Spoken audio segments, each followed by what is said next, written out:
Vous êtes très nombreux au rendez-vous de notre magazine d'actualité Info 7 pour décortiquer l'actualité de la semaine en République démocratique du Congo. Mesdames, Messieurs, bonsoir et bienvenue à tous dans ce numéro qui reçoit pour la toute première fois un Maître Bazin Pembe.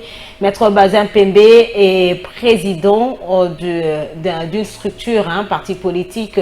La dynamique, c'est ça? Les changements, c'est maintenant. C'est parti politique ou quoi? C'est une structure alliée à l'AFDC. Oui, ça je sais, mais c'est une structure. Hein? Oui. Vous êtes très nombreux au rendez-vous de votre rendez-vous. Qu'est-ce qui se passe? Voilà.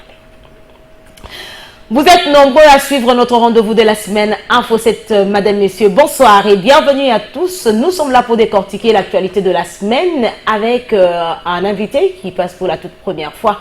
Maître Bazin Pembe, président d'une structure alliée à la FDCA de Modeste Bahati, issu également des prêts et la situation sociopolitique de l'heure en République démocratique du Congo. Maître Bazin Pembe, bonsoir.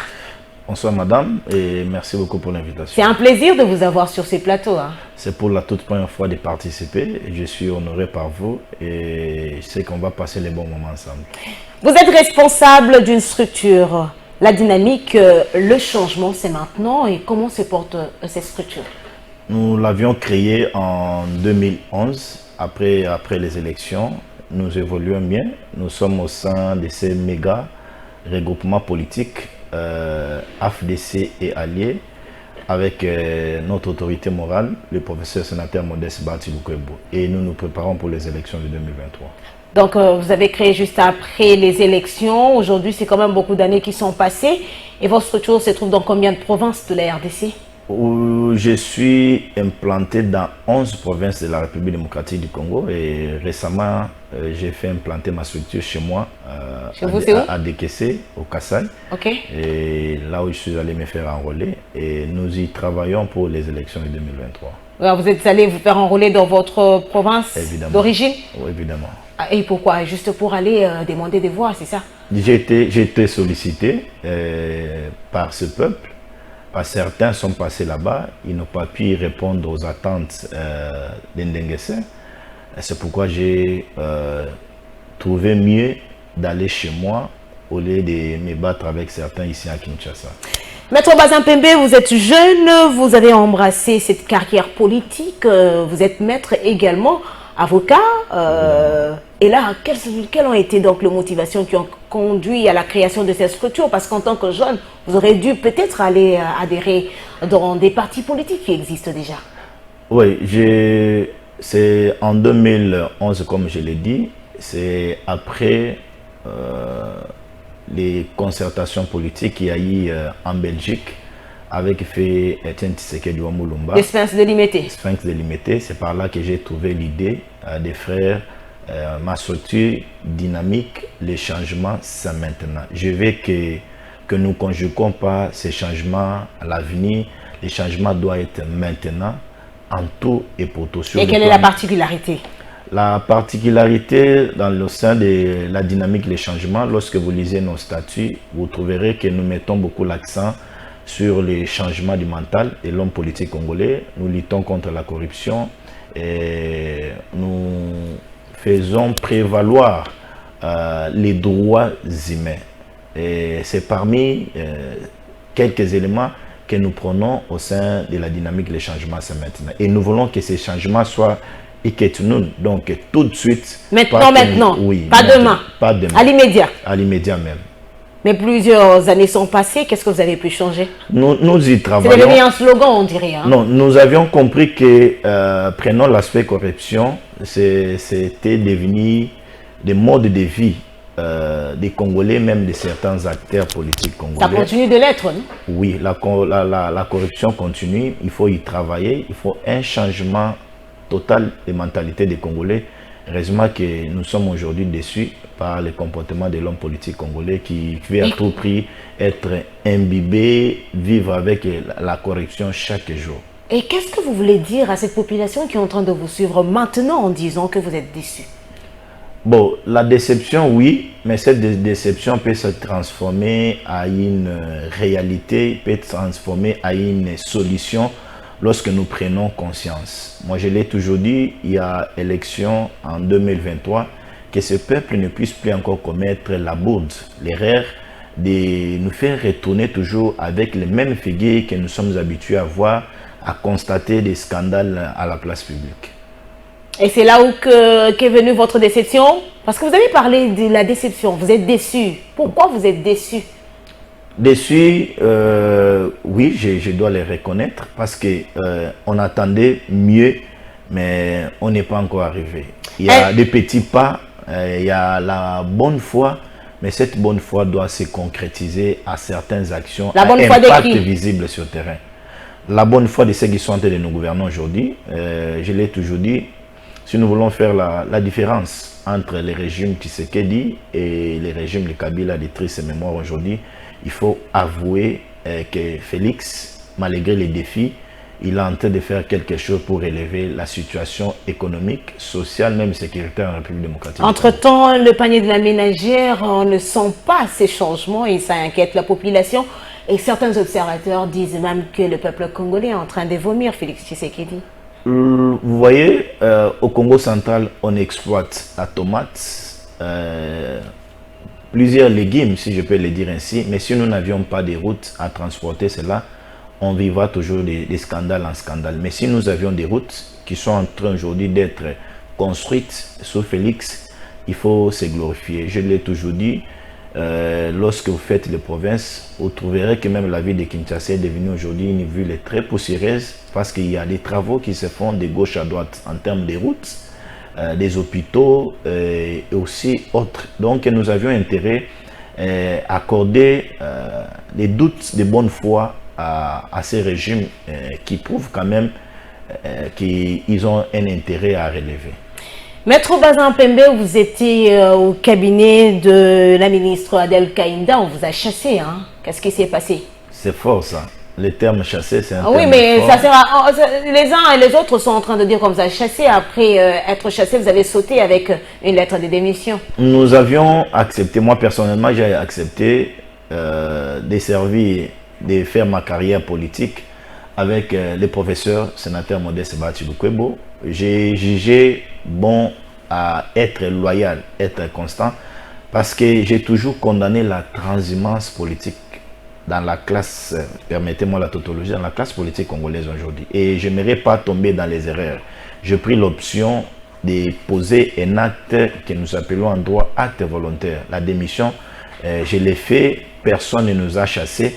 Au contraire, il faut ici condamner la traîtrise que nous avions constatée dans les chefs de cette dame. Plusieurs fois, ministre. Oui, plusieurs fois aux côtés de Kabila, elle n'a jamais été ministre DG. Mais Bachilukwebo l'a fait ministre d'État. Pas n'importe quel ministre. Il lui donnait le portefeuille. C'était de trop. Mais aujourd'hui, elle remercie Bati à monnaie de singe. Elle a même quitté hein, la FDC. Bon, oui, l'AFDC, nous avions subi plusieurs coups. Madame Néné Nkoulé est partie. Aujourd'hui, Néné n'est plus dans la scène politique congolaise. Et Mbikaï, aujourd'hui, il fait trop de bruit. Il est en train de s'effacer petit à petit. Et il fait trop de bruit. Oui, je pense aussi même pour la dame. Adel Kaïnda. Si elle résiste aujourd'hui, c'est parce qu'elle est ministre. Demain, si elle n'est plus ministre, je ne vois pas la dame revenir dans la scène politique congolaise.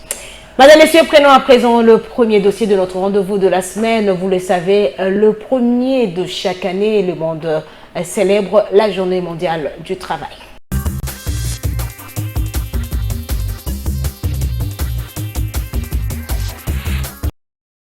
Les conditions de travail au Congo sont à déplorer. Personne n'est fier d'être travailleur au Congo. Tant les conditions de travail, la situation sociale, le niveau des salaires est trop bas. Un SMIG qui était de 5 dollars à l'époque quand nous l'avions négocié, donc de 7 000 francs congolais, aujourd'hui avec l'inflation, tout a perdu sa valeur, donc c'est redevenu au niveau de 2 dollars et demi. il n'y a aucune fierté à aimer le travail au Congo et encore que ce n'est pas encore appliqué dans plusieurs entreprises et beaucoup de travailleurs sont encore sous l'esclavage. J'appelle ça l'esclavage parce qu'ils ne sont soumis à aucun contrat du travail et ils ne sont pas pris en compte par rapport à la sécurité sociale. La priorité aujourd'hui, c'est d'améliorer les conditions socio-professionnelles des travailleurs. Ce n'est pas les élections syndicales, ça ne change absolument rien dans les conditions des travailleurs. Ce qu'il faut, c'est que les gouvernements doivent mettre des bouchées doubles, mettre la pression sur les employeurs, appliquer, n'est-ce pas, notre SMI, mais encore, on doit renégocier ces SMI. Nous devons renégocier ces SMI parce qu'ils ne représentent absolument rien et les employeurs sont d'accord. C'est que je peux demander à mes collègues, aux travailleurs, aux fonctionnaires de la RDC, c'est que dans un pays, on gagne des droits avec des revendications. Ce qui tue les Congolais, c'est la peur de revendiquer. C'est la peur du bourreau. Si vous regardez bien, ceux qui nous maltraitent, ils sont très peu. Par rapport à ceux qui sont exploités, un droit, ça ne se donne pas. Ça se revendique. Un peuple qui ne revendique pas, les travailleurs qui ne revendiquent pas, les travailleurs qui ont peur de revendiquer, ils sont mûrs pour être exploités. Ils sont mûrs pour être négligés. Ils sont mûrs pour être bâillonnés. C'est ça. Mais un peuple qui se dresse, qui se révolte, un peuple qui marche, qui cherche ses droits, ce peuple-là, on ne les roule pas. On ne peut pas les rouler. En marge de la journée internationale du travail célébrée le 1er mai de chaque année, le docteur John Mugisa, acteur politique de l'Ituri, estime qu'il n'a rien à célébrer dans sa province pour une simple raison que la guerre bat son plein à l'est du pays. Nous, nos enfants sont en brousse. Ils n'étudient pas. Les parents ne travaillent pas. Ils vivent dans des camps de déplacés. Comment nous allons fêter le travail alors que nous sommes des chômeurs, alors que nous pleurons, nous souffrons? S'agissant de la sortie officielle de l'Union sacrée de la nation, John Mugisa espère que la création de cette plateforme apportera la paix à l'est de la RDC. Nous pensons que l'Union sacrée aura un sens si nous parvenons à arriver à ne plus pleurer nos morts. Parce que en Ituri, d'où je viens particulièrement, c'est le deuil, c'est le mort. La mort, c'est chaque jour. Les gens sont tués, les femmes sont violées, les enfants, n'en parlons même pas, ne vont plus à l'école. Et la malnutrition bat son plein. Et nous avons de l'espoir. Et nous savons que le chef de l'État est en train de faire de son mieux pour que nous parvenions quand même à ne plus pleurer nos morts. Tout ce que nous demandons, surtout nous de l'Est, c'est la paix. La paix et rien que la paix. Signalons que la Journée internationale de droits de travailleurs est née aux États-Unis, historiquement intitulée Moving Day, qui veut dire la journée des déménagements.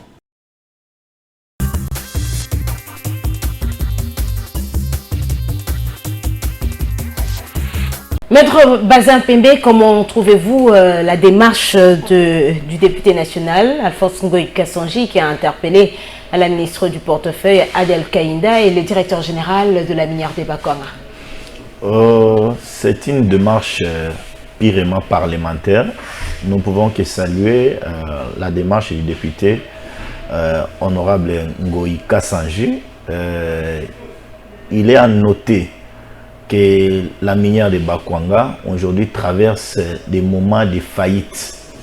Et nous avions vu plusieurs gouvernements se succéder. On a vu M. Joseph Kabila promettre aux Kassaïens de relever l'Amiba avec les barrages Katende parce qu'il y avait un problème du courant qui s'est posé. Kabila est parti, aucune solution n'a été trouvée.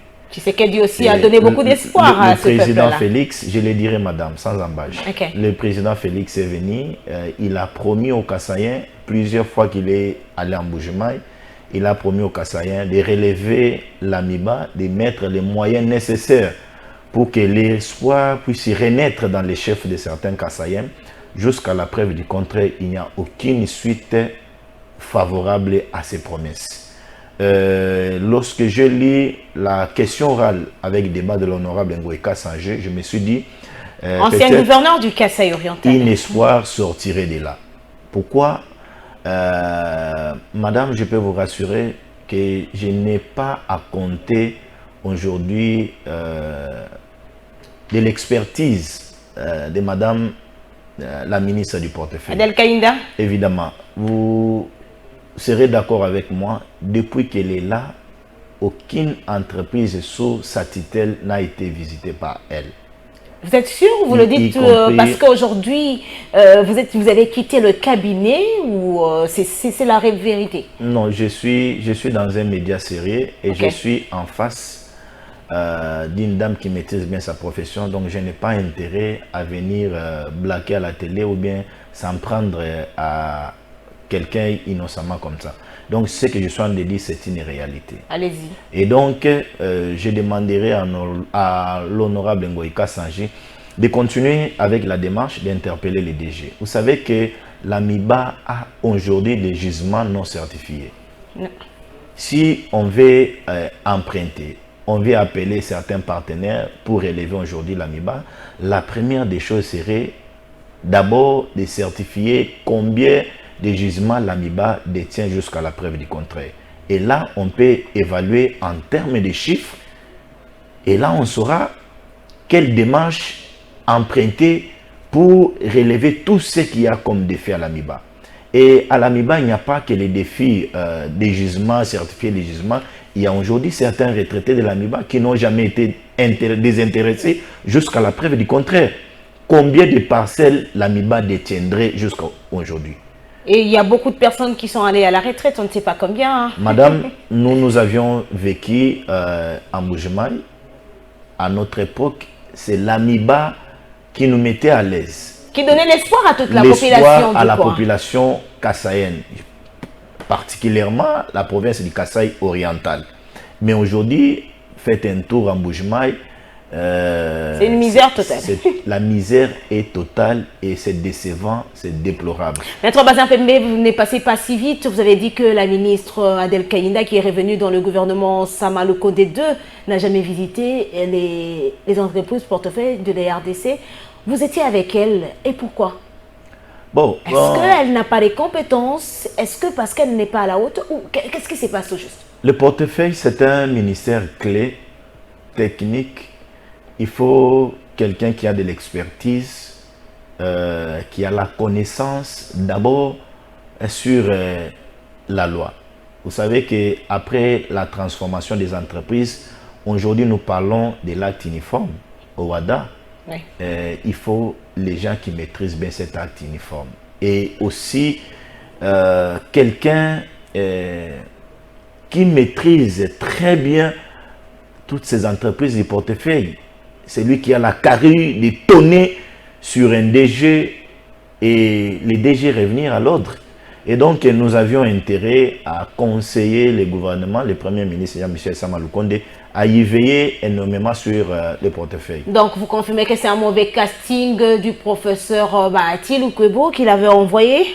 Bon, vous savez, ce qui détruit la République démocratique du Congo, ce sont des castings politiques. La LIT ne doit pas être confondue à l'expertise ou bien à la connaissance. Vous avez l'IT, mais vous devez avoir l'intelligence, vous devez avoir une connaissance approfondie sur un domaine. Mais si vous souhaitez être dans la place X, Y, que vous n'aviez pas de connaissances, madame, c'est une perte énorme pour la République. Les révélations de l'IGF en ce qui concerne le Kasaï oriental, la gestion de l'actuel gouverneur Kabea Matchabidi, si je ne me trompe pas, voilà. Aujourd'hui, des détournements au gouvernorat du Kasaï oriental. Comment est-ce que vous avez accueilli ces nouvelles, cette révélation de l'IGF? Madame... une misère, mais quelque part on détourne de l'argent. J'étais très déçu lorsque j'ai vu les rapports de l'IGF. Et je me suis dit, à la lire où vont les choses, sur le président de la République, Félix-Antoine Tshilombo Tshisekedi, n'ajuste pas les tirs, nous allons faire plonger ce pays. Il est de l'IDPS. Nous allons faire plonger ce pays. Ce n'est pas un parti politique qui dirige, ce sont les individus qui dirigent. Mais qui viennent des partis politiques, hein, on doit les reconnaître quand même. Ce sont les partis politiques qui proposent. Madame, j'aurais appris qu'il y aurait 1 million de francs congolais aujourd'hui dans les comptes non contrôlés. Non contrôlés. Et il y aurait aussi 20 millions dans un compte Agripel. Et à part ces comptes, nous avions appris par les billets de l'IGF que 360 millions de dollars à 351 807 francs congolais ont été effectués, décaissés en dehors de la procédure. Les procédures sont normales. Qui sont normales. Et vous voyez ces messieurs se promener paisiblement dans les rues. Entre-temps, la province n'a pas de courant, n'a pas d'eau, et puis c'est une vie chère, mais on détourne de l'argent. Alors que c'est un monsieur qui a fait, il a nourri les Kassaïens dans l'espoir qu'il va relever certains défis. Je demanderai à mes frères de l'IDPS, parce que nous sommes au sein de l'Union sacrée, nous sommes appelés à nous conseiller, de voir aujourd'hui, de jeter un regard vraiment profond dans la province du Kasaï. Parce que nous avions intérêt, madame, c'est une province du président de la République. Et là, il faut saluer... Il y était dernièrement, il a encore nourri la population d'espoir. Hein. Évidemment, mais il faut saluer... Mais toujours pas des signaux forts. Il faut saluer, il y a 2 semaines, j'ai fait les Kasaï, madame. Il faut saluer certains travaux qui se font aujourd'hui là-bas. Lorsque vous voyez l'hôpital de référence de la Mouya, lorsque vous voyez l'université de Mboujima aujourd'hui en construction, et certaines routes qui sont en train d'être réhabilitées en construction, il faut féliciter cette bonne foi nationale, pas la bonne foi provinciale. Et nous avions intérêt à encore à implorer la volonté du chef de l'État. S'il y a condamné, on condamne. S'il y a arrêté, qu'on arrête pour l'intérêt de la République. Maître Bazin Pembe, Kabea Machabichi est venu d'ailleurs. Il n'était pas au Kasaï. Est-ce qu'aujourd'hui nous pouvons donner raison à ceux qui ont toujours décrié le fait qu'on importe des personnes pour les imposer ou les poser dans certaines provinces dont ils ne maîtrisent même pas la situation? Tout à l'heure, là, je vous ai dit, madame, et même à ceux qui sont en train de nous suivre, que les erreurs, souvent, c'est dans les chefs des partis politiques. Nous faisons des castings inappropriés. Si on prenait un fils maison, celui qui a évolué au Kasaï, qui alors connaît qu'ils très étaient bien dans la course, les 4 coins de la province du Kasaï, on aurait fait mieux que prendre la diaspora aujourd'hui qui est en train de décevoir vraiment. Différence entre celui qui est parti, Maweja, et Kabea Machabichi. Non, Maweja, c'était un fils maison qui connaissait très bien Mbuji-Mayi, qui a évolué, qui a fait presque toutes ses activités en Mbuji-Mayi.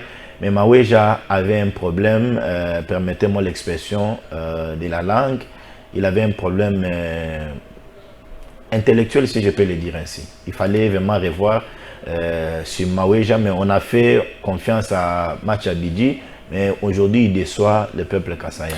Le 1er mai, la journée mondiale du travail, vous êtes fier de votre travail? Bon, d'abord moi je suis avocat, j'ai un métier libéral, oui. Mais je peux conseiller aux travailleurs congolais, les droits, madame, s'arrachent. Les droits s'arrachent. Qu'est-ce qu'ils doivent faire pour les revendications doivent être permanentes.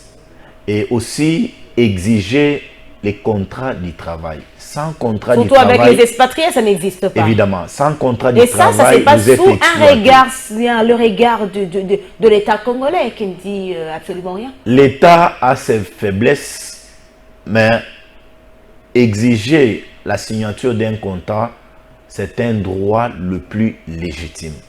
Parce que lorsque vous avez un contrat, à l'intérieur du contrat, il y a des clauses que les 2 parties sont appelées à respecter.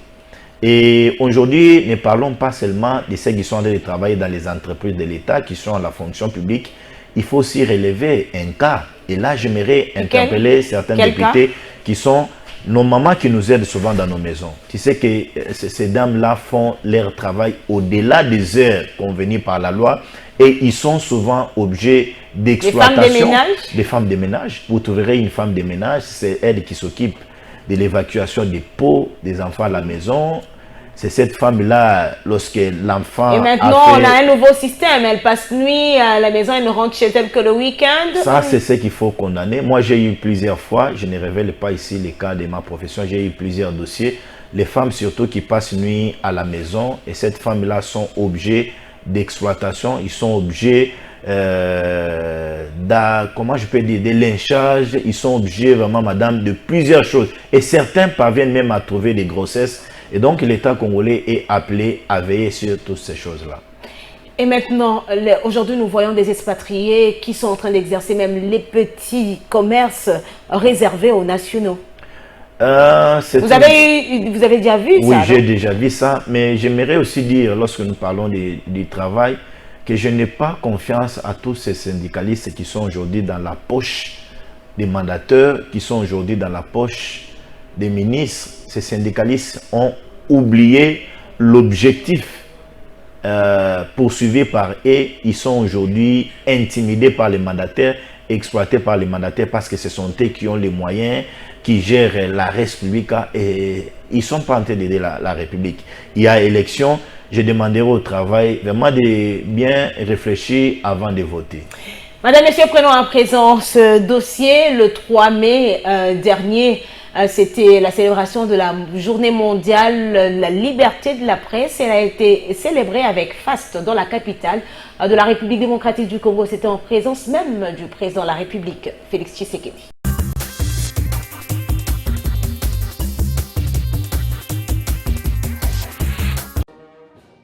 Toute la corporation journalistique représentée ici en séjour de la célébration de la journée internationale de la presse. Occasion pour le président du CESAC d'interpeller les journalistes. Mais cette journée devrait aussi rappeler aux professionnels des médias le sens du devoir, la responsabilité qui les incombe, celle d'informer sans diviser, de dénoncer sans diffamer, de critiquer sans offenser, de parler sans faire du mal. Pour le ministre de la Communication et des Médias, Patrick Mouyaya, la présence du chef de l'État à ces assises est un privilège pour la presse. Peu avant le début de cette cérémonie, de mes échanges avec l'ambassadrice américaine, elle m'a dit de sa forte carrière diplomatique, elle n'a pas vu un président de la République s'est mobilisé pour assister à la célébration de la journée. Ceci est justement la preuve que la démocratie que vous avez tant défendue depuis votre jeune âge vous tient à cœur et la liberté d'expression est à cette démocratie un des poumons principaux. Patrick Mouyaya a expliqué les biens fondés de la nouvelle loi sur la liberté de la presse en vue de la salubrité de ce secteur. L'impératif de la salubrité médiatique que vous nous avez recommandé, Excellence Monsieur le Président de la République, a été le fil conducteur de notre travail durant l'élaboration de cette nouvelle loi. Le premier changement majeur que cette loi apporte et qui nous permet en amont d'éviter l'infiltration dans les secteurs de médias, c'est dans la définition même du journaliste professionnel. L'assainissement des médias congolais tient aussi à cœur le président de la République. Le train de l'assainissement du paysage médiatique, quant à lui, va prendre sa vitesse de croisière grâce aux nouvelles dispositions légales en vigueur. Félix Tshisekedi a invité les professionnels des médias à plus de responsabilité. Je voudrais ici rappeler votre responsabilité, mais aussi je voudrais vous exhorter à utiliser vos plateaux et vos différents médias pour favoriser un débat politique sain, lequel permettra à la fois à vos invités ainsi qu'à vos téléspectateurs, auditeurs et lecteurs d'être édifiés sur la nature des offres politiques leur proposées sous forme de programmes et propositions par les candidats. Des ateliers ont été ouverts pour permettre aux participants de dégager des voies et moyens à faire appliquer la loi. Il y a 4 ans, la RDC occupait la 154e place au classement mondial de la liberté de la presse des Reporters sans frontières qui est une organisation connue et reconnue mondialement pour sa rigueur et son sérieux. Ensuite, nous sommes passés à la 150e place en 2020 et à la 125e place en 2021. Aujourd'hui, au dernier classement qui vient d'être publié il y a quelques heures, la RDC vient de gagner encore une place et se positionne à la 124e place sur 180 pays du monde. En 4 ans donc, et sous votre leadership, la RDC a gagné 30 places dans ce classement qui est le baromètre mondial de la démocratie. Toujours à l'actif de votre mandat, on peut retenir qu'à votre accession au pouvoir, la presse congolaise était régie depuis plus de 20 ans par une vieille loi datant de l'époque de la dictature du maréchal Mobutu et qui était répressive pour la liberté de la presse. Aujourd'hui, 27 ans après, la RDC vient de se doter d'une nouvelle loi de la presse, plus moderne et plus protectrice des journalistes. C'est le lieu ici de saluer ces efforts de votre gouvernement et l'implication personnelle de notre ministre de la Communication et des Médias, qui ont permis tant soit peu de redorer l'image d'un pays longtemps présenté comme l'un des plus dangereux pour les journalistes. Mais ces avancées significatives ne peuvent occulter d'autres motifs d'inquiétude et qui demeurent sur des pratiques héritées des anciens régimes telles que le harcèlement des journalistes, les arrestations et détentions arbitraires, les fermetures et même les saccages de certains médias. Réouverture des usines de produits sachets, le numéro 2 de la ville de Kinshasa, Jekoko Mulumba, accuse la justice congolaise de ne pas aider les autorités dans certaines démarches en favorisant l'impunité.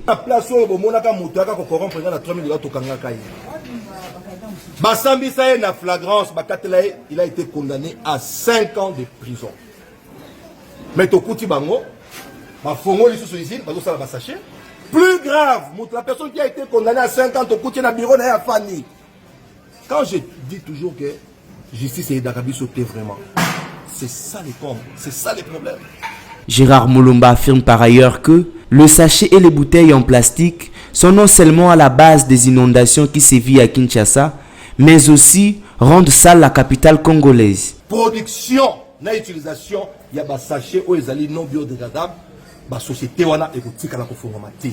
Mais toujours c'est la justice en salle sabiso. Toi tu écoutes on a réquisition à parquet moko songolo. Ce n'est pas bien. Et ça pour encourager nous salati. Surtout tellement la saleté où la ville à Kinshasa, où na Congo. Il y a des bossos et ça va sachet où mambo kana biso. Sachet pour la ma il faut compter plus de 100 ans.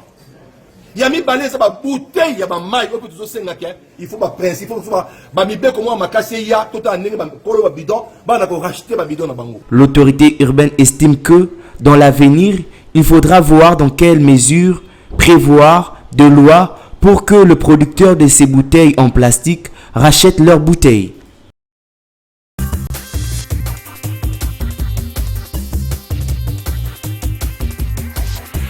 Élection au sein des entreprises en République démocratique du Congo. Maître Bazin Pembe, la ministre du Travail Claudine Ndouzi, accusée d'œuvrer dans la violation parce que ce n'était pas une priorité. Et au sein de structures syndicales, on pointe du doigt Modeste Bahati Lukubo. Qu'est-ce que Bahati a à faire? Qui agit derrière la ministre pour positionner au fait ces gens. C'est ce qui se raconte. Même pas.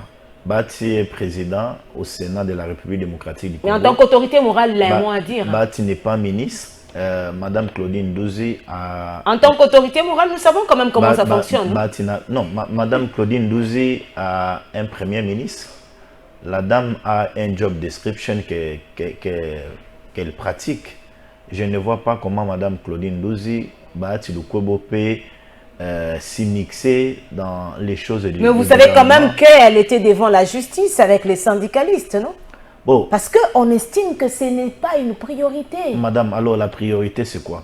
Parce que tout à l'heure, là, je vous ai décrit un tableau sombre du comportement des syndicalistes en République démocratique du Congo. C'est sous cette dame que vous avez aujourd'hui un recrutement des inspecteurs. Mais c'est pas ce que les syndicalistes sont en train de dire, on l'accuse. Les syndicalistes ont été toujours comme ça. Lorsqu'un syndicaliste se voit ses droits partir, ils peuvent que créer des choses de gauche à droite. Mais lorsque les investigations montrent que ces syndicalistes ont raison.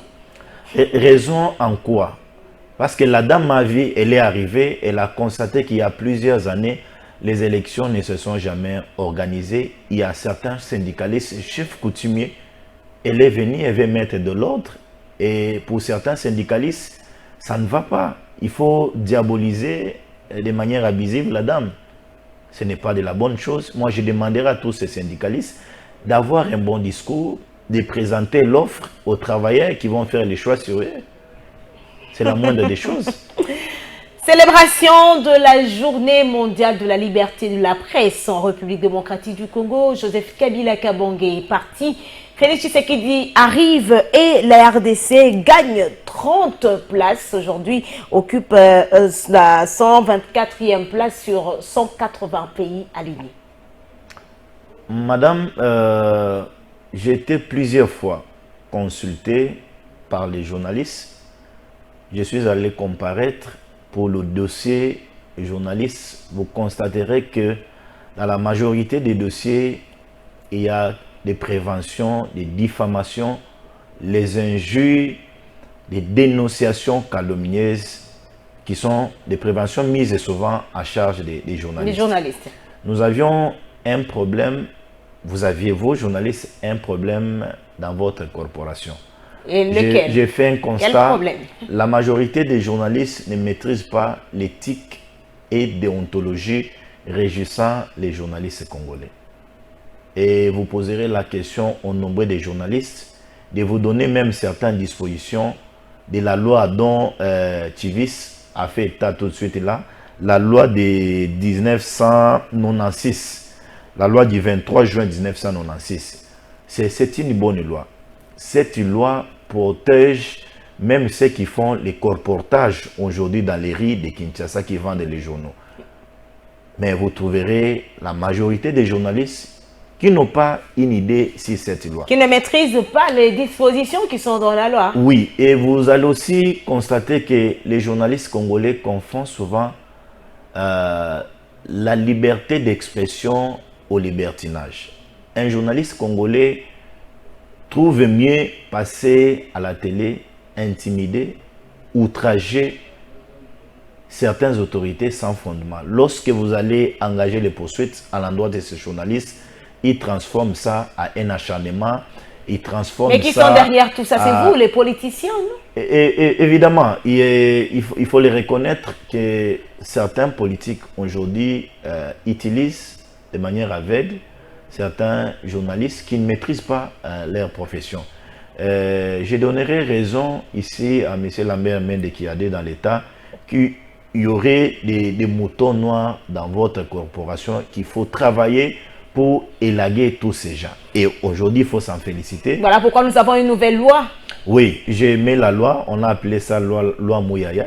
Oui, parce qu'il s'est battu. Mais il faut... La nouvelle loi sur la presse, elle est déjà là. Il faut vulgariser cette loi. Bien même qu'il y a un principal des droits qui dit nul n'est censé ignorer la loi, mais il faut des séminaires, il faut des sensibilisations pour permettre à tous ces journalistes qui œuvrent en République démocratique du Congo d'avoir une idée sur cette nouvelle loi. Et j'aimerais aussi, par l'occasion, féliciter quand même le président de la République, Félix-Antoine Tshilombo Tshisekedi. Depuis qu'il est venu, vous sentez que les journalistes ne sont pas incarcérés, arrêtés. Mais il y a encore à faire, surtout dans des zones insécures. Ah oui, il y a l'insécurité au fait. Il y a aussi un travail à faire, madame. Aujourd'hui, vous êtes envahi par les youtubeurs, vous les appelez ainsi. Il faut un travail vraiment efficace qui doit être fait là-dedans parce que les gens qui sont aujourd'hui dans les YouTube, ils vous font des choses qui ne sont pas commodes à la loi sur la presse en République démocratique. Je pense qu'avec la nouvelle loi, elle va quand même favoriser la salubrité médiatique. Maître Bazin Pembe, vous avez suivi le vice-gouverneur de la capitale congolaise qui a au fait révélé un peu la justice que nous avons. Comment peut-on arrêter quelqu'un qui a été pris en flagrance, qui a même tenté de corrompre une autorité, mais après condamné à 5 ans, mais on le retrouve dans son bureau à l'aise. Le monsieur a été condamné dans une audience de flagrance au tribunal de grande instance de Kinshasa, Gombe. Son audience était publique. J'ai suivi ça dans les réseaux sociaux. Il a été condamné à 5 ans. Madame, on l'a retrouvé dans son bureau. J'étais surpris que les messieurs, au lieu qu'on les retrouve à la prison centrale de Makala, les messieurs étaient chez lui au bureau en train de travailler paisiblement. Je demanderai au vice-gouverneur de la ville-province de Kinshasa, le monsieur Gentil, Jekoko Moulumba, de continuer à travailler parce qu'il est en train d'aider la ville-province de Kinshasa. Et là, ce sont les propos d'une autorité. Hein, quand il dit la justice congolaise n'aide pas les autorités. C'est une dénonciation qui trouve sa place. Alors que le président de la République, c'est quand même, c'est vraiment investi, il a tout fait pour qu'on ait une justice et qui est réellement une justice au vrai sens du mot. Mais qu'est-ce qui se passe après tous les remaniements, tout ce que le président de la République a fait dans ce secteur-là? On a l'impression que les choses ne marchent pas. Vous-même, vous êtes de l'appareil judiciaire. Je suis de l'appareil judiciaire, madame. Je peux... dites-nous la vérité. Dire à ceux qui sont en train de nous suivre qu'il y a encore à boire et à manger dans l'appareil judiciaire de notre pays. Je peux vous donner un cas. Vous aviez aujourd'hui les dossiers Matata Mpognon. C'est un dossier qui traîne encore dans les tiroirs. Innocent. Hein? Il n'a jamais pris même un rang du gouvernement ou du pays. Il peut être un présumé, mais il est appelé à répondre de ses faits.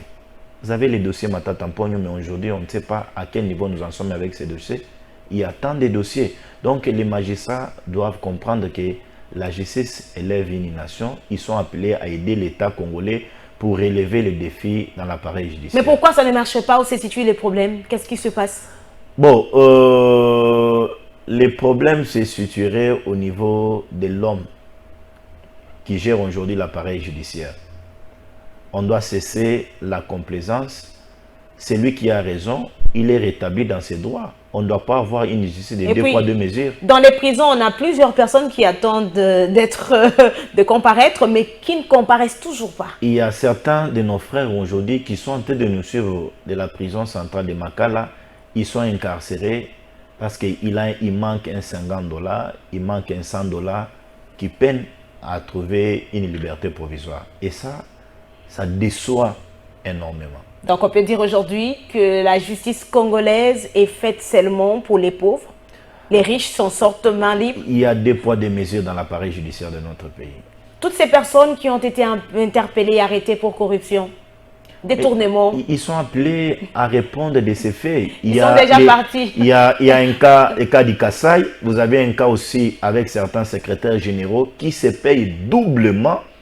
Et vous avez aussi au sein aussi de l'armée. Et madame, ça déçoit. Vous avez suivi dans l'opinion, hein, on dit toujours le tombeau est vide.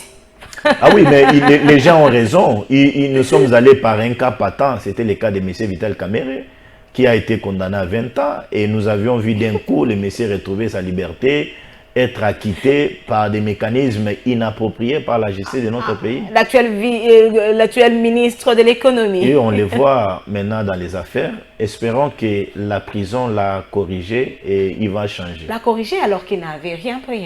C'est ce qu'on dit? Madame, ce sont les arrangements qui ont fait que les messieurs puissent être là. Oui. Ah bon? Oui, vous étiez là? Ce sont les arrangements politiques. La justice n'a pas prévalu là-bas. Ah oui. Maître Bazin, vous pesez bien vos mots? Madame, je suis en train de peser mes mots. Ah, vous êtes avec lui dans l'Union sacrée de la nation? Non, mais l'Union sacrée n'est pas une poubelle. Lorsqu'on est au sein de l'Union sacrée, nous ne sommes pas appelés, la bouillabaisse à accepter que non, c'est une vérité. Nous avions condamné dans les temps que les messieurs allaient répondre de ces faits. Où en sommes-nous aujourd'hui avec les maisons préfabriquées? Où en sommes-nous aujourd'hui? Est-ce qu'en Boujima, il y avait des maisons préfabriquées? Jusqu'aujourd'hui, si vous posez une question à un monsieur qui habite Boujima, il vous dira qu'il y a 2, 3, 4 maisons, même ici au camp Tchatch. Et on a vu les messieurs revenir au gouvernement. Bon, disons, c'est la politique, ce sont les alliances, ce sont des poids politiques, ce sont des déclarations qui fusent de part et d'autre, qu'il faut sécuriser. Tout ça, c'est toujours la paix, il faut chercher la paix. Non, la politique. Ça déçoit. Donc, c'est la politique. Évidemment. Madame, Messieurs, prenons à présent ce troisième dossier de notre rendez-vous de la semaine.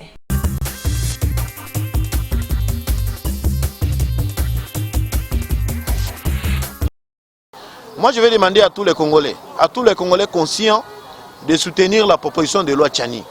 On ne peut pas donner notre pays à n'importe qui pour le gérer. On le dit très bien.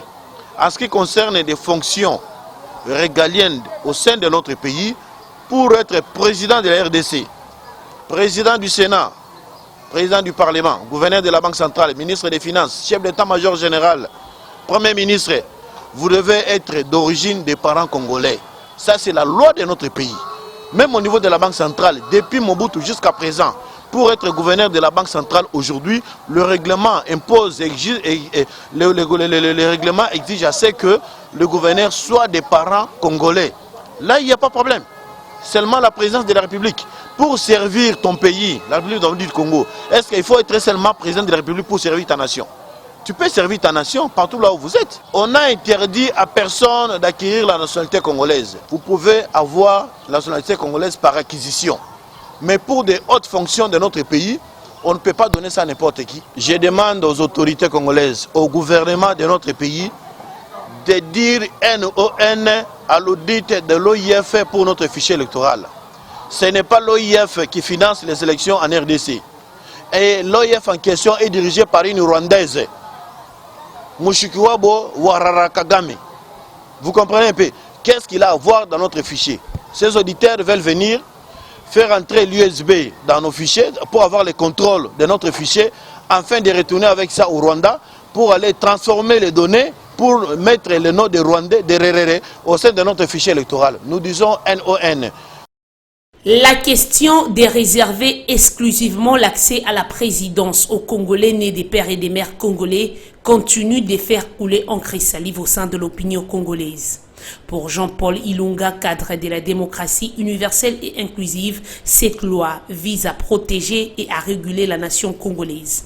La loi est faite pour protéger et réguler. En décembre 2023, peuple congolais, devant vous, il y aura les candidats des regroupements politiques et de l'autre côté, il y aura les candidats des leadership de legacy. C'est à vous de choisir pour sauver, libérer notre pays de cette souffrance. Nous avons besoin de voter les leadership de legacy au sommet de la nation. Réagissant face à l'insécurité qui sévit dans l'est de la RDC, Jean-Paul Ilunga soutient que cette situation perdure jusqu'à ce jour à cause de la classe politique congolaise corrompue. C'est politique et des hommes qui animent le mal par la corruption, les vols, les détournements, les enrichissements illicites. Laissons-nous nous dire que cette classe politique et des hommes, près de 54 ans, a échoué et a été incapable de bâtir la souveraineté militaire, sécuritaire, administrative,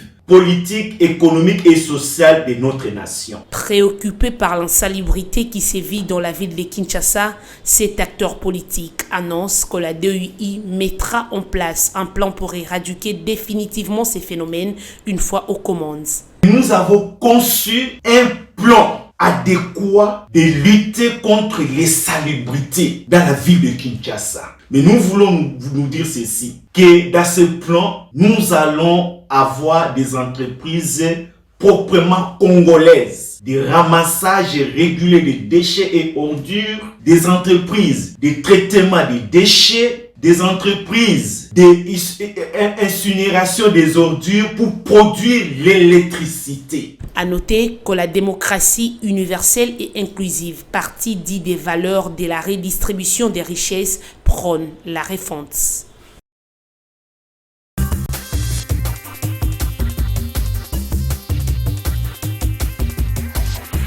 Maître Bazin Pembe, qu'est-ce que votre structure, la dynamique, le changement, c'est maintenant, pense chaque fois qu'on parle de cette proposition de loi Noël Tchani qui ne cesse de susciter des réactions de gauche à droite? D'abord, la loi, c'est une proposition de loi. Il n'y a rien de loi là à l'intérieur. Aussi, lorsque nous parlons de Tchani, nous citons Tchani, c'est une forme de publicité que nous sommes en train de faire à l'endroit de cet homme. Nous devions au contraire parler de la loi Ntingi, parce que c'est Ntingi qui a qualité, c'est lui qui est député, qui a appelé à porter cette loi au niveau de l'Assemblée nationale. Ça, c'est de un. De deux, la loi est impersonnelle, madame. Lorsque on amène une proposition de loi à l'Assemblée nationale, on l'a fait pour l'intérêt général de la communauté. Et non pas pour un individu. Pour un individu. Mais aujourd'hui, cette proposition de loi passe comme si c'est un individu qui est visé. Au contraire, ce sont les gens ensemble qui ont voulu s'approprier cette histoire. Et aussi, nous sommes... Mais nous voyons aussi les gens aujourd'hui de Matatampogno qui ne sont pas aussi d'accord avec... bon, ça, c'est de la politique.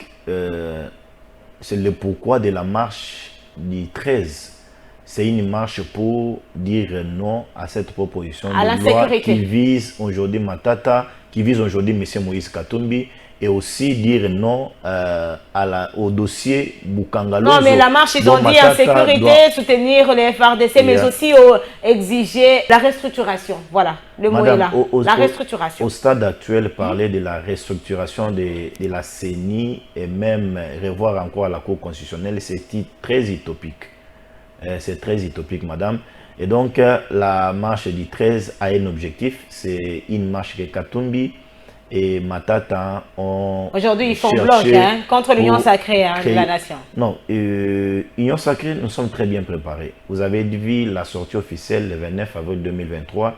Nous avions montré de quoi est-ce que nous sommes capables avec un message clair, non à la balkanisation de la République démocratique du Congo. Nous avions dit clairement que nos frontières et même notre souveraineté est non négociable. Nous avions appelé les jeunes à venir dans l'armée et nous nous sommes dit notre candidat en 2023, c'est Félix Antoine Tshisekedi Tshilombo. Maître Bazampébé. Je reviens par rapport à la loi Tchani. Oui, proposition de loi. À la proposition de loi Tchani, les gens doivent s'apaiser. Nous sommes dans un état de siège, madame.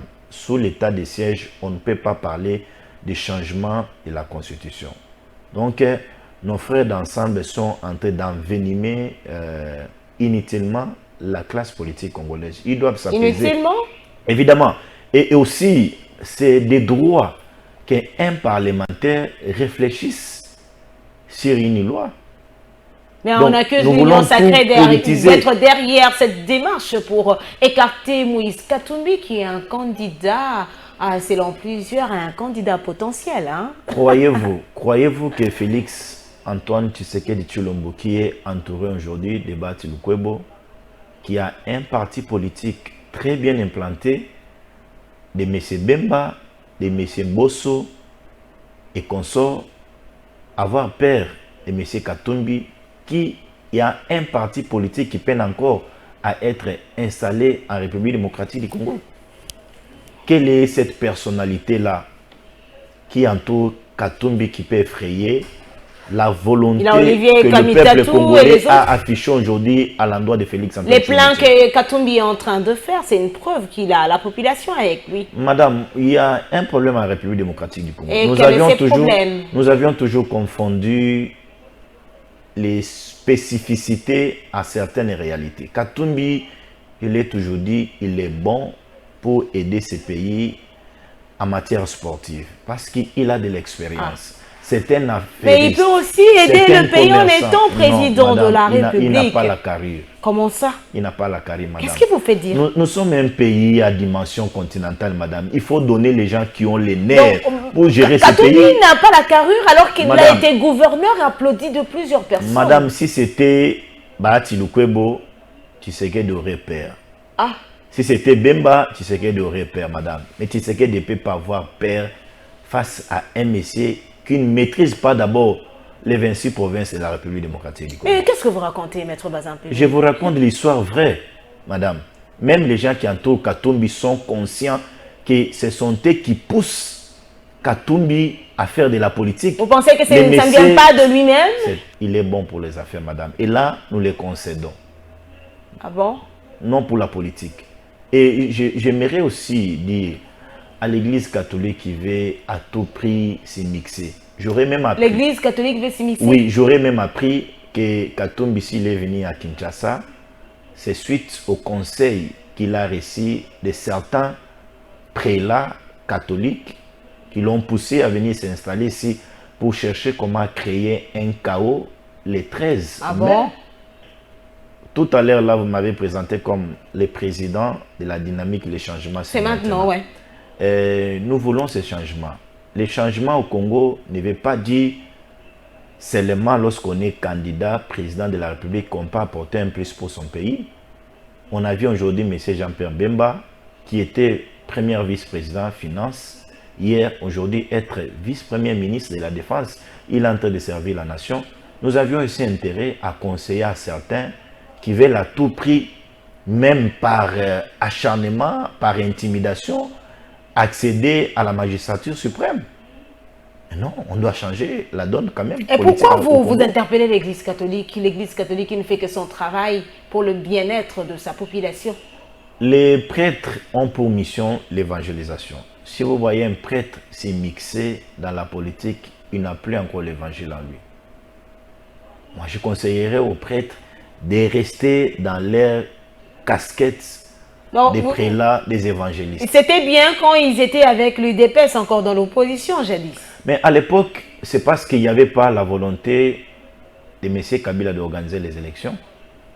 Cette fois-ci, sous Félix Antoine Tshilombo Tshisekedi, vous voyez la Commission électorale nationale indépendante s'est en cycle, mettre tout le monde d'accord.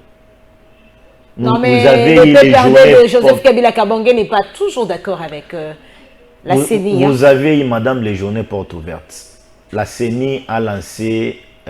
oui, journée porte ouverte. Oui, les journées portes ouvertes. Avec toutes les parties prenantes au processus électoral. Non, nos amis du PPRD n'ont pas droit à la parole en ce qui concerne les élections parce qu'ils ne se sont pas enrôlés. C'est la carte d'électeur qui donne accès à un Congolais d'aller exercer ses droits constitutionnels. Donc, on doit avoir les élections dans le délai constitutionnel avec le PPRD de Joseph Kabila. Madame, en 2006, le fait Etienne Tshisekedi, paix à son âme, a donné un mot d'ordre aux militants de l'IDPS et ne plus se faire enrôler et ne plus parler des élections. Et nous avions vu nos amis de l'IDPS dans les médias, lorsqu'ils voulaient poser une question en rapport avec les élections, ils se taisaient. Mais nos amis aussi doivent apprendre aussi toutes ces choses-là. Ils n'ont pas droit aujourd'hui à diaboliser ces processus qui est en train d'évoluer. Nous sommes dans un chemin de non-retour.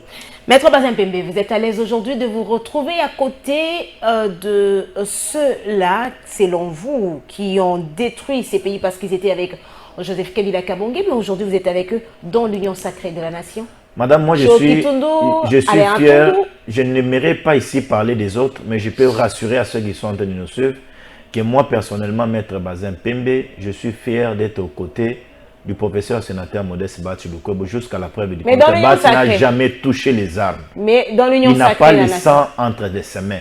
Ceux qui ont touché les armes, ceux qui ont pillé la République, la justice est là pour poursuivre. Mais ils sont avec vous dans l'Union sacrée de la nation, non? Nous l'avions toujours dit, l'Union sacrée n'est pas une poubelle. Lorsque vous avez violé votre place, c'est en prison.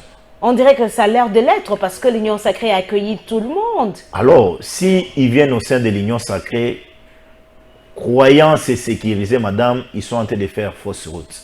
Ils seront poursuivis et ils seront traqués par la justice. Visiblement, ils sont bien accueillis.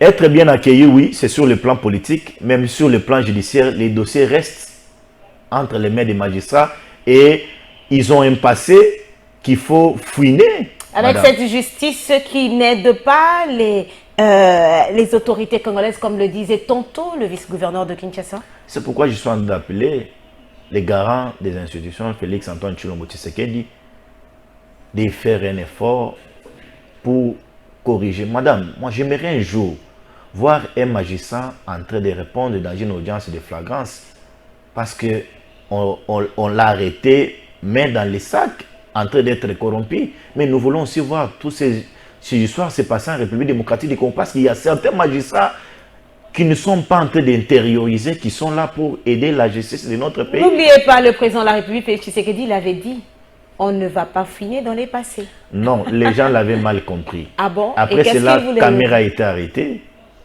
J'ai vu certains de son entourage être aujourd'hui aux arrêts. Et libéré aussi. Hein. Ah oui, mais je l'ai dit tout à l'heure là que le dossier quand même... en liberté provisoire. Et je l'ai dit tout à l'heure là que la politique a prévalu sur la justice. Madame, Messieurs, à présent un autre dossier, nous allons parler du processus électoral en cours en République démocratique du Congo.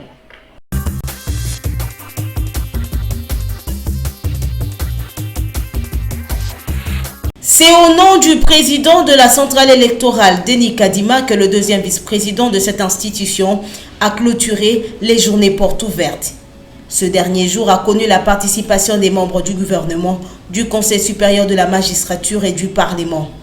Dans son allocution, le représentant du numéro 1 de la centrale électorale a réaffirmé la détermination de la Commission électorale nationale indépendante à organiser les élections dans le délai constitutionnel.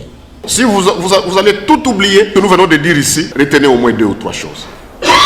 La première chose, c'est que les élections auront bel et bien lieu dans le délai constitutionnel, c'est-à-dire le 20 décembre de cette année. Et le 25 juin, nous allons convoquer l'électorat pour la députation nationale.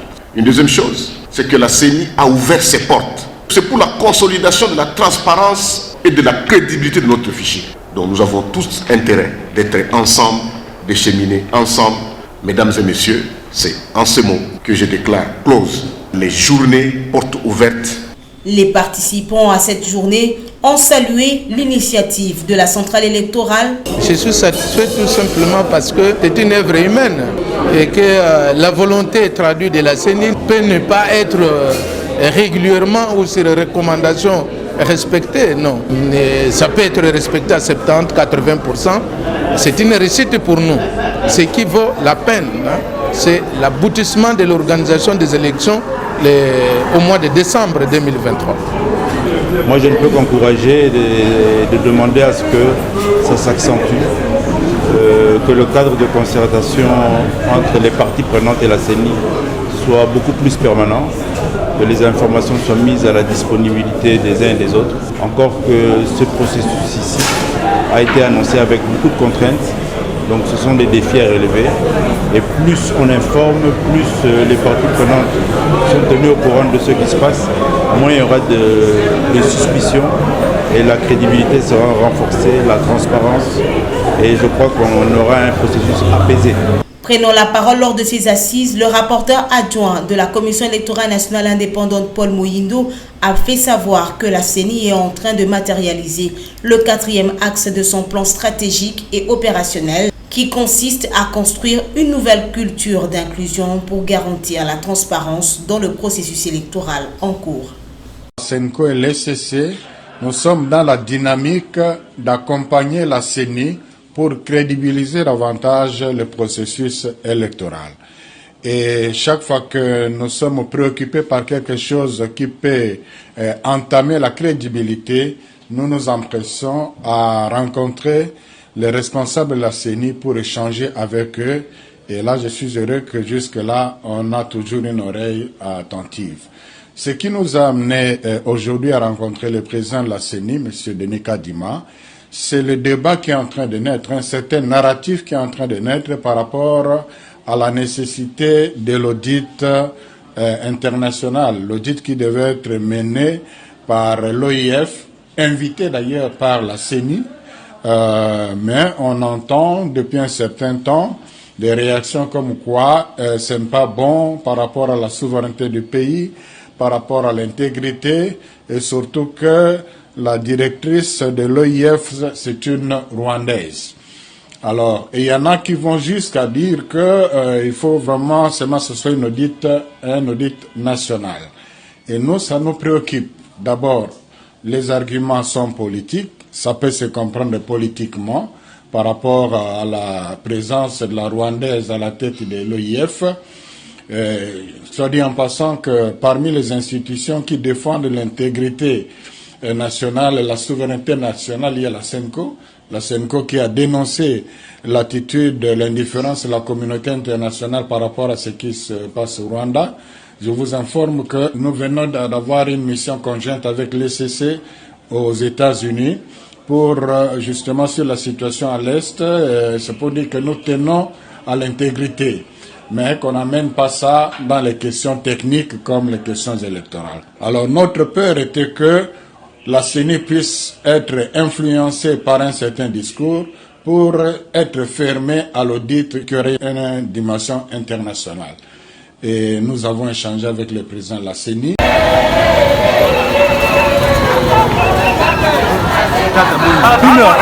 C'est devant l'ambassade de l'Union européenne que les femmes de la coalition Lamuka ont déposé un mémorandum à ce jour. Demander à la communauté internationale de sanctionner l'agresseur du Congo Paul Kagame, a indiqué Joséphine Takizala, rapporteure de femmes de Lamuka. Nous venons de déposer un mémo auprès du représentant de l'ambassadeur de l'Union européenne. Et ce mémo avait pour objectif de pouvoir finaliser avec la crise qui se vit en République démocratique du Congo et restaurer la paix durable à l'est du pays.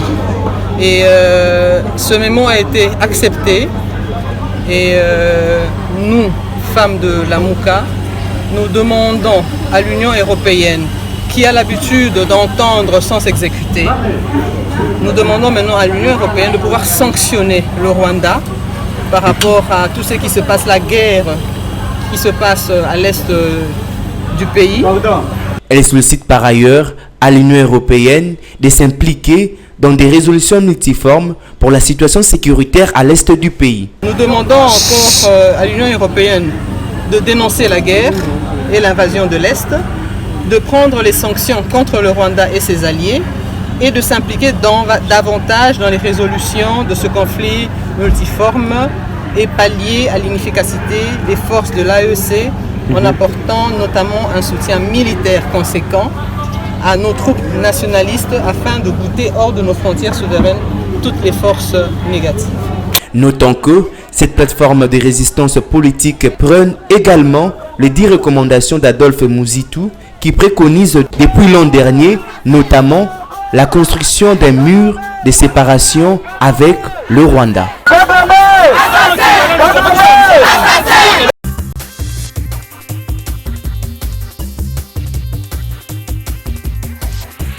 Quelle chance accordez-vous à cette, on ne sait pas comment on va appeler ça, coalition, union, Matata Mponyo, Moïse Katumbi et puis Martin Fayulu, et surtout que les trois, ce sont des candidats à la prochaine présidentielle, Maître Bazin Pembe? Aucune chance accordée aux gens qui ont détruit ce pays. M. Matata Mponyo a été Premier ministre dans ce pays.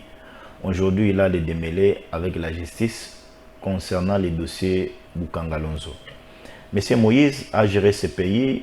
Je me rappelle des lettres ouvertes de M. le bâtonnier Jean-Claude Moyambo à l'endroit de M. Moïse, qui a décrit comment l'homme a détruit la province du Katanga en complicité avec le conseiller spécial du président Chuluba de la Tanzanie.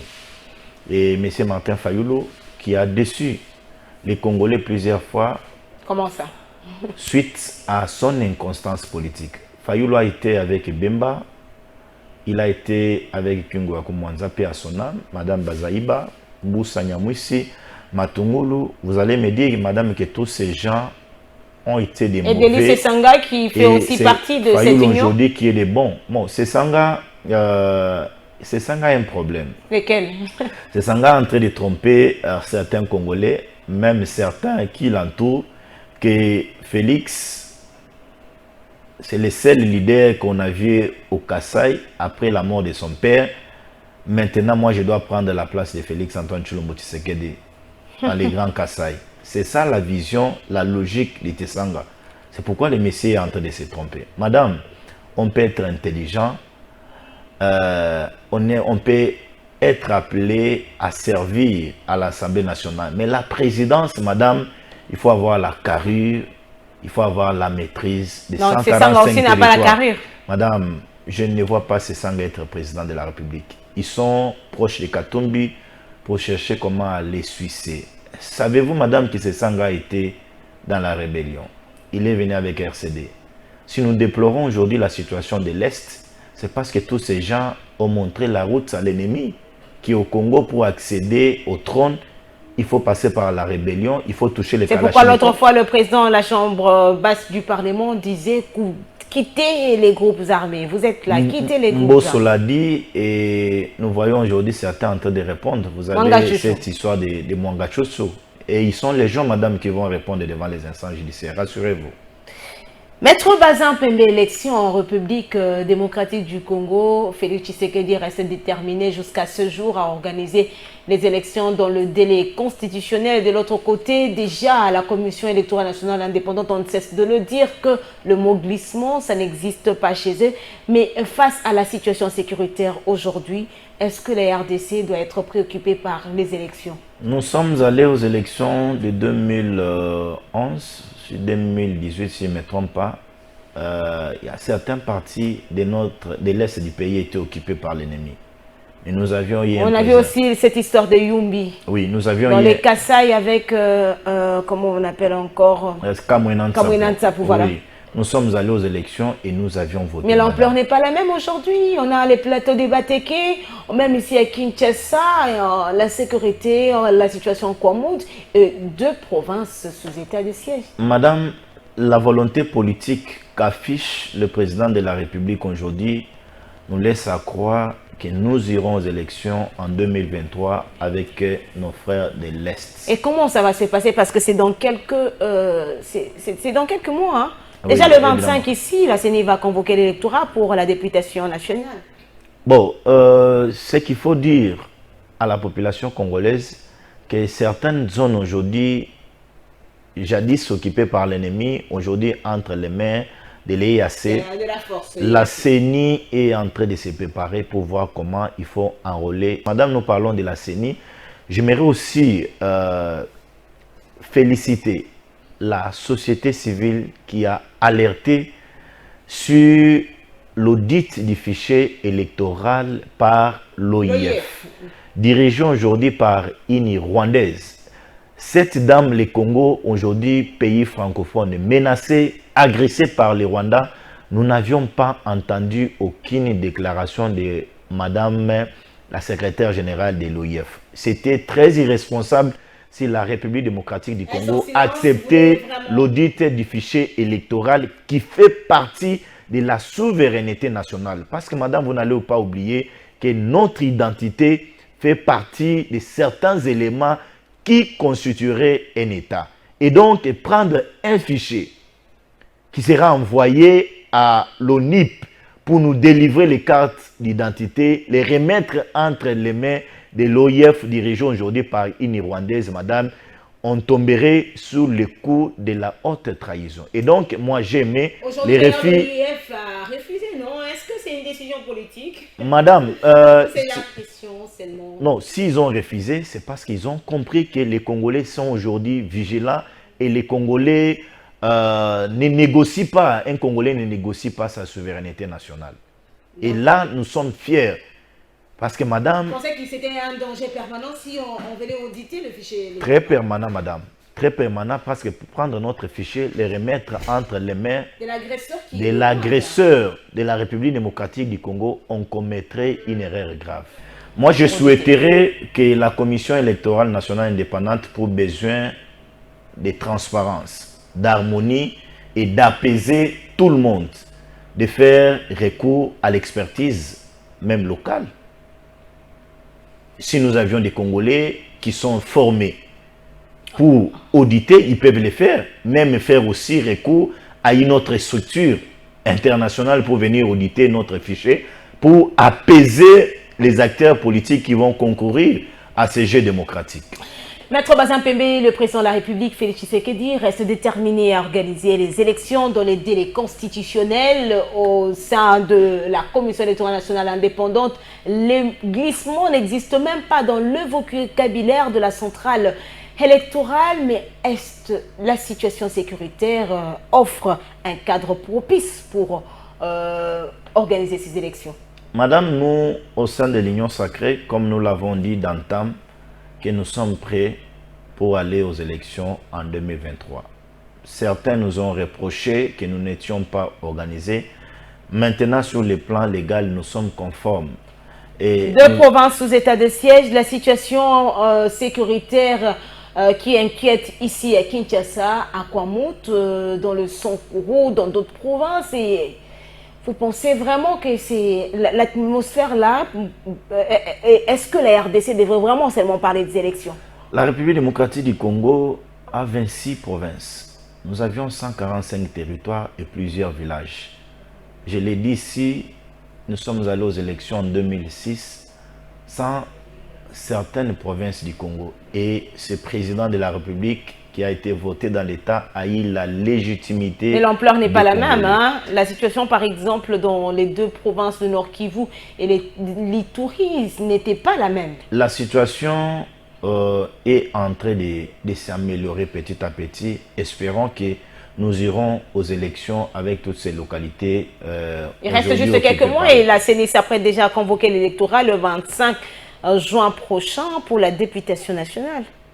Évidemment, là, il faut remercier la Commission électorale nationale indépendante CENI et remercier aussi son président qui est en train de prouver, M. Kadima, qui est en train de prouver qu'il a de l'expérience en matière électorale. Il est en train de mettre tout le monde d'accord pour les élections apaisées en République démocratique du Congo. Pour la question de nos frères du PPRD, je l'ai dit et je vais encore me répéter, qui n'ont pas droit au chapitre parce qu'ils ne se sont pas fait enrôler. Madame, Messieurs, le dernier dossier, nous allons parler de la situation sécuritaire dans la partie est de la République démocratique du Congo.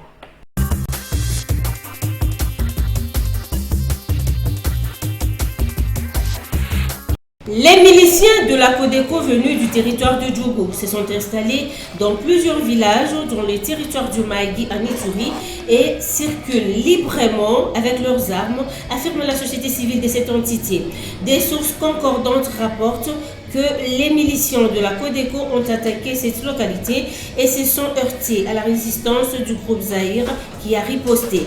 Les combats se sont poursuivis jusque ce vendredi matin, ajoutent des sources locales. Les bilans provisoires est de 38 morts, dont 25 miliciens de la Codeco, 11 du groupe Zahir et 3 civils. Parmi les habitants restés encore dans ce village, pourtant d'autres villageois avaient déjà fui depuis quelques mois les atrocités des groupes armés dans la région. La société civile justifie ces violences par l'absence de FRDC pour dissuader ces groupes armés et imposer l'autorité de l'État dans cette zone. Le vice-président de la société civile de Mahagi, Emmanuel Abekane, lance un appel pressant au gouvernement congolais pour le déploiement de militaires et l'organisation des opérations de grandes envergures pour déloger ces miliciens des localités occupées et permettre ainsi le retour de milliers de déplacés. En croire le porte-parole de l'armée en Ituri, les autorités militaires sont instruites pour traquer le milicien qui se sont désengagés du processus de paix. Au cours de cette cérémonie riche en couleurs de la sortie officielle de l'Union sacrée de la nation, Christophe Mbosso, membre du Présidium, est revenu sur la situation sécuritaire dans la partie est de la République démocratique du Congo. Na tango tokoloba lelo Rwanda mwambuka wana ezali ko agresse biso bakosomba meme bakongole abakongole basumbi kwa batekisa mbuka na bango yepe meme ya lokuta oyo Kagame aza kotinda na Congo bango wana bakopesa biso passe bango wana bazobuma bandeko na biso baza koviole bango wana bangona La République démocratique du Congo ne perdra pas ses terres, rassure Christophe Mbosso. Nanyonso président Tshisekedi akosala befort diplomatique, opération militaire, befort politique, ata 1 mètre carré Congo akoperdre yango te. Beso bana Congo toza na 1 mètre carré akopesa na Rwanda te. Mais Rwanda a izali territoire congolais. Gisenyi, avant 1880, le Rwanda n'existait pas. Bendambo ya Congo, bakamata pour créer Rwanda. Donc Rwanda za na eloko moko akosenga biso te. Pe bana Congo boyeba ke complot contre mbuka na biso eza permanent. Mais Faci Beton akobonda kwa 1 mètre carré ya Congo ekende na Rwanda te. Wana ezali vérité, wana ifo boyeba yango. Comme nous démontrent ces images, l'Union sacrée de la nation, cette plateforme politique pour offrir un second mandat au président de la République, Félix-Antoine Tshisekedi, lors de prochaines élections en RDC, a montré sa force en remplissant le stade des martyrs. En effet, comme d'aucuns ne peuvent le constater, la visualisation et l'audition attentive des shorts vidéo et audio des meetings tenus publiquement ça et là par M. Lambert Mende Omaranga dans le territoire de Lodj permettent de relever des faits malheureux ci-après. Des injures publiques, manque criant de la considération et l'expression de la haine à l'égard de M. le gouverneur Jules Lodier Mongo et la personne de Maître Daniel Asselo Okito-Akol. La coordination Nouvelle Vision des Jeunes Consciencieux du Sankourou constate, non sans inquiétude, qu'il s'agit d'abord de la pure jalousie d'un vieux leader politique haineux et arriviste en perte de vie vertigineuse de la popularité. D'une grande déception pour la population du Sankourou en général et celle de Lodja en particulier, de voir leur leader historique descendre honteusement très bas par de propos incroyablement partisans à l'égard de jeunes leaders, son excellence Maître Daniel Asselo Okito-Akol, très populaire, pacifiste, rassembleur, dont les actions annoncent déjà une montée politique émerveillante. Enfin, cette fameuse sortie de la mère Mende dénote sans nul doute les caractères scélérats, justifiant une politique de violence, d'animosité, de division, de discrimination qui a eu domicile au Sankourou, avec un accent particulier à Lodja. Pour terminer, la coordination Nouvelle Vision de Jeunes Consciencieux du Sankourou met sévèrement en garde le député national Lambert Mende, auteur de propos vexatoires et conflictogènes susmentionnés, et appelle la population de Lodja de rester vigilante et de ne jamais céder aux manipulations rétrogrades de M. Lambert Mende Omaranga.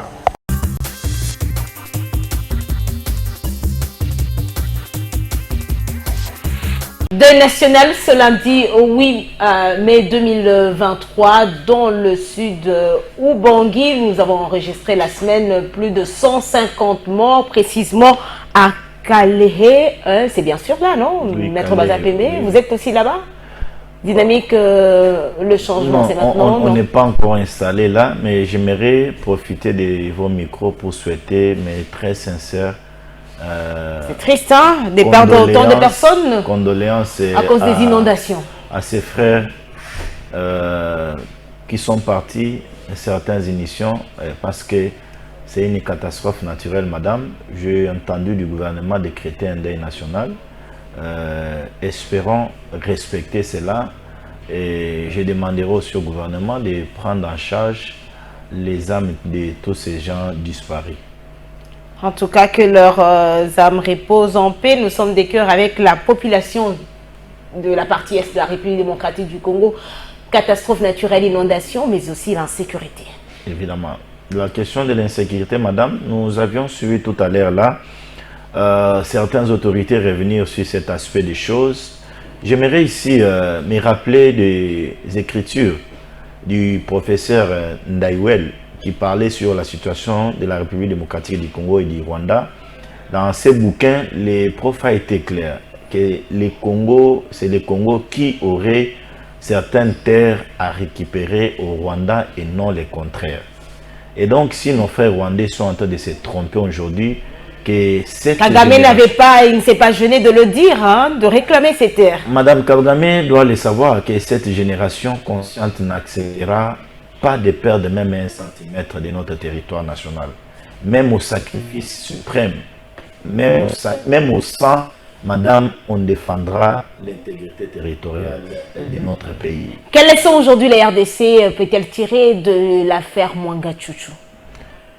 On l'a dit, je me rappelle encore d'un éminent acteur politique dans ce pays, fait Etienne Tshisekedi Wamulumba. Tshisekedi l'a dit qu'après Sun City, nous devrions avoir des thématiques dans ce pays, la sensibilisation, l'identification, voulais-je dire, et aussi l'identification et les recensements. Madame, oui, certains nous disent aujourd'hui que nous sommes au nombre de 80 millions de Congolais, mais est-ce que ces chiffres-là sont encore intacts ou bien ces chiffres ont bougé? Donc nous avions intérêt à demander à ce gouvernement de nous offrir l'identification et ces recensements aussi. De faire ce recensement. Oui, mais on doit les concrétiser. J'aurais appris de la bouche du Premier ministre qu'à la fin de cette année, nous aurons l'identification et les recensements dans ces pays. C'est une bonne chose pour savoir qui est congolais, qui ne l'est pas, madame. Parce que Mwanga Tchouchou a été attrapé avec autant de passeports. Certains. Mais malgré ça, c'est un candidat président pour certaines personnes, certains Congolais. Mwanga Tchouchou, candidat président? Oui. Non, je n'ai pas entendu. Oui, j'ai reçu sur ce plateau Maître Douga. Non, ça... qui a clairement dit qu'il se prépare pour porter Mwanga Tchouchou. C'est leur candidat président lors de ce sont les gens qui aiment nager dans les populismes, madame. Je n'ai pas entendu de Mwanga Tchouchou se déclarer candidat président. Ils vont le proposer. Pourquoi le faire coller un truc pareil? Et ça, ça l'enfonce. Pourquoi en République démocratique du Congo, lorsque vous êtes aux arrêts, vous avez les démêlés avec la justice, la moindre des choses pour se rebuffer, il faut se déclarer candidat président de la République. Pour faire voir à la communauté internationale que si je suis poursuivi, c'est parce que je me suis déclaré candidat. Ça, c'est une erreur. Si le frère là est passé par chez vous ici, il faut lui dire, madame, que c'est une grosse erreur, une mauvaise communication. Et c'est une communication qui nuit, qui enfonce le député Mwanga Tchouchou. Il est avocat comme vous. Le Parlement a prorogé pour la énième fois l'état des sièges décrété dans les provinces du Nord Kivu et de l'Ituri. Maître Bazin Pembe, jusqu'où la RDC va-t-elle continuer à proroger l'état des sièges dès lors qu'on continue toujours à tuer dans cette partie du pays et ça inquiète quand même plusieurs observateurs? Madame, j'étais très content lorsque j'ai vu l'Assemblée nationale voter la loi sur programmation militaire. C'est une loi aujourd'hui promulguée par le président de la République. Elle est très importante pour notre armée. Et la deuxième des choses, c'est la résolution prise par l'Assemblée nationale interdisant au gouvernement de prendre certains groupes armés, les amener dans notre armée, si les téléspectateurs peuvent me permettre cette tautologie. Et la bonne foi que le président de la République est en train d'afficher aujourd'hui, je suis très persuadé qu'à bientôt, nous allons conjuguer aussi la paix à l'est du pays. Mais j'aimerais aussi par l'occasion, on ne peut pas terminer la guerre s'il n'y a pas une bonne communion entre les militaires et la population. La sensibilisation doit être de mise. Et nous devrions aussi mais ça doit être aussi l'affaire de tout Congolais, de toutes les RDC. Évidemment, et malheureux, c'est très malheureux aujourd'hui de constater que nos frères de l'opposition, la question de l'insécurité à l'Est ne les intéresse pas. Pour eux, il faut parler Cour constitutionnelle, il faut parler CENI. Et comment voyez-vous leur position face à cette question? Je ne les ai pas entendus se prononcer. Ils sont allés à Lumbashi. Oui, et comment vous voyez quand même leur position, ce silence-là? Non, c'est un silence qui frise quelque chose. J'ai vu la déclaration de Lumbashi, madame, je n'ai pas entendu, je n'ai pas vu 2, 3, 4 bouts de phrases condamnant les atrocités. Mais ils sont quand même dans la rue pour soutenir les FRDC. C'est une marche sans objectif. Il n'y a pas d'objectif, madame. C'est une marche pour Katumbi, une marche pour Matata. Et c'est déplorable aujourd'hui voir M. Martin Fayulu qui a lutté hier de s'associer à certains qui ont détruit ce pays. Maître Bazin Pembe, nous sommes pratiquement à la fin. Un mot quand même, vous avez vu hein, ces membres du gouvernement qui se sont déplacés vers l'Afrique du Sud pour donc parler cette histoire de maïs à l'Afrique du Sud. Un mot, parce qu'on est pratiquement à la fin. Madame, la République démocratique du Congo a une superficie de 2,345 millions de kilomètres carrés. Nous avions 80 millions d'hectares de terres arables en République démocratique du Congo. À part cela, nous avions 4 millions de terres irrigables. Madame, je peux vous dire que c'est très désolant, décevant même de voir... Et puis même pas 2, environ 7. Hein? 8 membres du gouvernement se déplacer. Les trésors publics a saigné. Ils ne se sont pas déplacés seuls, accompagnés de leurs conseillers. Et madame, je vis le chef de la délégation, M. Vital Kamere. Connaissant bien Kamere, j'ai vite compris que la prison n'a pas corrigé M. Vital Kamere. Ah bon? Évidemment, madame. Maître Bazin Pembe, la Mouka aujourd'hui, nous avons la Mouka Fayoulou, la Mouka Adolphe Muzito. Bon, M. Martin Fayoulou a détruit sa liste politique. Il a un parti politique aujourd'hui qui n'est pas implanté en République démocratique du Congo. S'associer à M. Katumbi et aussi à Matata qui doit répondre de certains faits infractionnels. Je dis, Fayoulou a perdu sa liste et la Mouka aujourd'hui est entre les mains de M. Adolphe Muzito. C'est complètement fini. Un mot pour donc vous adresser à cette population qui est en train de vous suivre et ça sera votre mot de la fin. C'est de vous remercier et de vous souhaiter bon vent dans ce métier. C'est une émission que j'ai toujours appréciée, mais Dieu a fait grâce que je sois aujourd'hui en face de vous. C'est une fierté, madame, et continuez dans cet élan. Merci beaucoup, madame, messieurs. C'est complètement fini pour ce rendez-vous de la semaine. Maître Bazin Pembe, notre invité de ce jour, est donc président numéro 1 d'une structure, La Dynamique. Les changements, c'est maintenant. Il a démontré au cours de cette émission qu'il est vraiment possible de changer maintenant, pas demain, mais maintenant. Comme et donc les bâtons de bataille hein, de sa structure. Il est également allié à la FDCA de Modeste Bahati, membre de l'Union Sacrée de la Nation. Et merci bien à vous d'avoir donc suivi cette actualité de la semaine dans votre rendez-vous de la semaine Info 7. Merci à toute l'équipe technique et rédactionnelle de Congo Web Télévision. Madame, Messieurs, je ne cesserai de le dire, Info 7. Un magazine de Congo Web Télévision, Info 7, votre magazine, Info 7, notre magazine. Merci de rester fidèle à Congo Web Télévision, la chaîne haute définition. Eh bien, c'est l'heure, c'est fini pour ce dimanche. Au revoir.